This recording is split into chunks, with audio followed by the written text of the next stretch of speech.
เจ้าทักทายสบายดีเนาะเพื่อนๆเนาะมื้อนี้ก็ได้กลับมาพบกันเนาะกับเกษตรสวนยางเนาะเพื่อนๆเนาะก็มื้อนี้ก็บ่มีหยังหลายเนาะก็คือจะมาอัปเดตสวนยางเนาะสวนยางสำหรับท้ายปี2025เนาะท้ายฤดูฝนแล้วนี่ก็ถือว่าสุดท้ายสุดแล้วเนาะตอนนี้ก็อาจจะเป็นวันที่10เดือนตุลาอะไรตอนนี้ก็ดีเนาะอันนี้ก็คือท้ายฤดูฝนเนาะท้ายปี2025นี่มาเบิ่งนํกันเลยเนาะยางตัวที่3 ปีติดตามนะเพราะว่า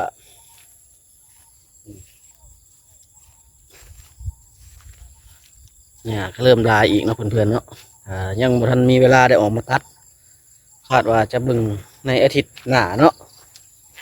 อาทิตย์หน้าเข้มตัดก็จะซื้อยามาฉีดเนาะเพื่อนๆนี่เนาะก็คือว่าเป็นตัดแล้วตัวนี้เลยตัวนี้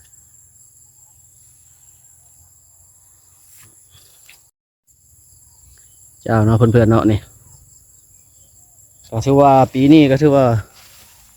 งามขึ้นหลายเนาะเพื่อนๆเนาะต้นก็ใหญ่หลายปีนี้ก็ดีมีแต่ต้นใหญ่ๆปีนี้สำหรับ3 ปีเนาะ3 ปีเนี่ยถือว่าเริ่มเห็นเขาล่างเนาะเพื่อนๆเนาะก็ถือว่า3 ปีนี่มันถือว่าเริ่มเห็นเขาล่างมาเลยเนี่ยเพราะว่าเป็นยังจังหวะจังสั้นเนาะเพราะว่ามันใหญ่เนาะเพื่อนๆเนาะ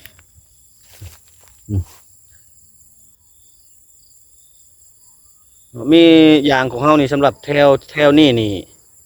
แถวที่ข้าพเจ้ายังให้เบิ่งอยู่นี่มันยักใหญ่เนาะแล้วก็บ่อยากตายปานใดแต่แถวทางด้านป่าหันแม่นตายเนาะ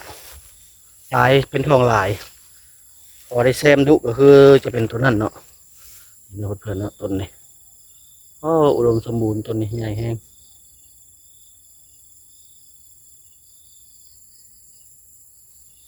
ต้นนี้ใหญ่แฮงแต่มันมีหลายๆง่าเนาะเพื่อนๆเนาะที่เฮาบ่มีเวลามาแต่งก็เลยว่าต่ำติ่มในตัวที่เราเอาคัน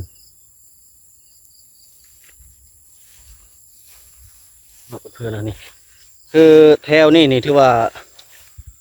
ใหญ่เนาะเพื่อนๆเนาะนี่แถวนี่เลียนขึ้นไปเลยนี่แล้วก็มันบ่ตายนี่แถวนี่กับแถวตัวนั้นนะมันบ่สู่ตายปานใดมันก็จะใหญ่เนี่ยหญ้าซีดก็เริ่มขึ้นแล้ว แต่ว่าจะได้ซีดอีกแล้วนี่ซีดเอาบานี่ที่ว่าวิทย์ฤดูผลนี่ที่ว่าตายเกลี้ยงเลยบาทนี่เพราะว่าซีดนี่ผลบ่มีตกแล้วบาทนี่เพื่อนๆเนาะโอ้ตัวสองอันเด้สุดนี่อยากให้ทุกๆต้นใหญ่ซำนี้เบิดเด้เนาะทุกคนเนาะคือสิเป็นการดีถ้าว่าแต่ละต้นนี่มีซำนี้เบิดนี่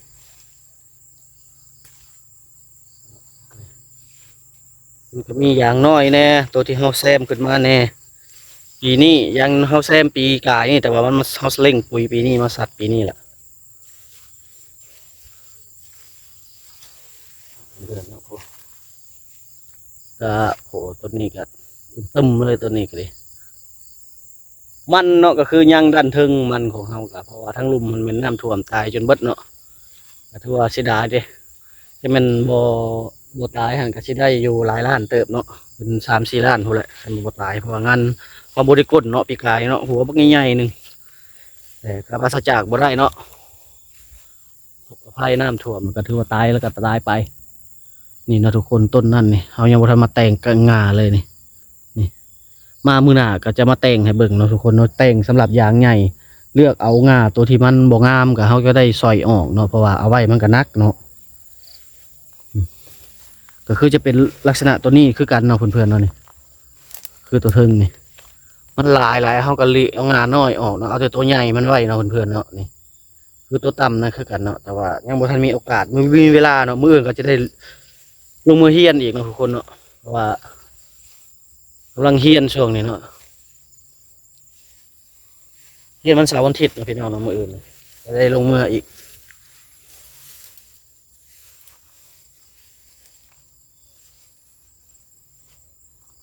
โอ้ต้นนี้อันนี้เนาะทุกคนเนาะนี่เห็นบ่ต้นนี้แหละตัวที่ว่ามันก้นนะแต่ว่าข้าพเจ้าเอาขึ้นไปแล้วก็ยังบ่ตายยังขึ้นกับบ่ตายเนาะสำหรับยางแถวทางนี้มันใหญ่เนาะมันจะต่างกับแถวทางนั้นเนาะแถวทางนั้นนี่มันจะเป็นต้น ยังบ่อยากใหญ่แน่ยังถ้าว่าต้นใหญ่ก็มีแล้วก็ต้นบ่ใหญ่ก็มีทางนั้นเนาะ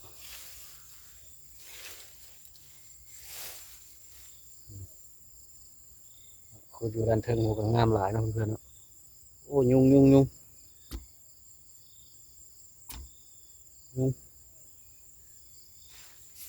ออกมาค่ำพุ่นเนาะทุกคนเนาะนี่น้ำจักตอกแน่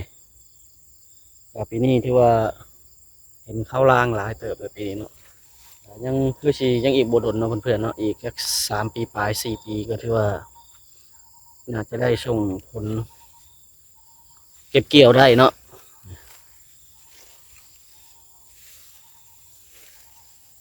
โอ้ต้นนี้ใหญ่แห้งเนาะเพื่อนๆเนาะต้นนี้ต้นใหญ่แล้วก็ต้นน้อยก็มีเนี่ยต้นนี้บ่ฮู้ว่ามันเป็นหยังเนาะทุกคนเนาะนี่บ่อยากใหญ่เลยต้นนี้ต้นอื่นใหญ่เบิดเลยเนาะแต่ว่าเฮาแซมนี่ตัวเฮาแซมนี่สำหรับยางแซมนี่มันนานใหญ่นะเพื่อนๆเนาะเพราะว่าโตวที่ว่ามันขึ้นไปแล้วมันหงำแล้วก็ถือว่าแล้วเลย